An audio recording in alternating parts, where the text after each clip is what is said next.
ಎಷ್ಟೇ ತುಂಬ ಆಸ್ತಿ ಇದ್ದರೂ ಯಾವುದು ಕೂಡ ಪರ್ಮನೆಂಟ್ ಅಲ್ಲ ಅಂತ ಹೇಳಕ್ಕೆ ಇಷ್ಟಪಡ್ತೀನಿ. ಎಲ್ಲರೂ ಒಂದಿನ ಮಣ್ಣಲ್ಲಿ ಮಣ್ಣಾಗಲೇಬೇಕಲ್ವಾ?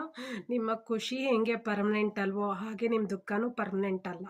ಕತ್ಲಾದ್ರೇನೆ, ಡಾರ್ಕ್ನೆಸ್ ಬಂದ್ರೇನೆ ಬೆಳಕಿನ ಬಗ್ಗೆ ಗೊತ್ತಾಗೋದು, ಬೆಳಕಿನ ಸ್ವಾರಸ್ಯ ಗೊತ್ತಾಗೋದು, ಬೆಳಕಿನ ಇಂಪಾರ್ಟೆನ್ಸ್ ಗೊತ್ತಾಗೋದು, ಬೆಳಕನ್ನ ಫೆಸ್ಟಿವಿಟಿ ಮಾಡೋಕ್ಕಾಗೋದು ಅಲ್ವಾ?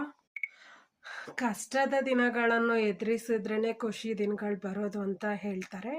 Royal roads difficult roads often leads to royal destination ಅಂತ ಹೇಳ್ಬೋದು. ಈ ಒಂದು ಜೀವನದ ಕಹಿಯಾದ ಸತ್ಯದ ಬಗ್ಗೆ ಹೇಳಿದ್ದು ನಿಮಗೆ ಇದು ಯೂನಿವರ್ಸಲ್ ಟ್ರೂತ್ ಆಗಿದೆ. ಇದು ನಿಮಗೆ ಇಷ್ಟ ಆದರೆ ನಿಮ್ಮ ಕ್ಲೋಸ್ ಫ್ರೆಂಡ್ಸ್ ಜೊತೆ, ನಿಮ್ಮ ಡಿಯರ್ ಒನ್ಸ್ ಜೊತೆ ಇದನ್ನ ಶೇರ್ ಮಾಡಿ. So feelings